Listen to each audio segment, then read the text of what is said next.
Isang araw, nagmamaneho sa Cubao,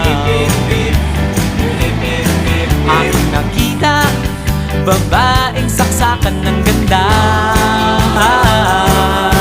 Sinundan ko ang kotse, sinasakyan niya. Hindi ko nakitang may dumarating pala. Hindi ko naiwasan, kami bigla nagkabanggaan. Nung magkamalay, ay nasa ospital na ako. Nasikaso ng doktor na pili ng nanay ko. Biglang-bigla na lang ang nurse nandyan na, at para kong nakitang anghel sa ganda. Kahit nagdidiliyo, itong nasabi ko sa kanya.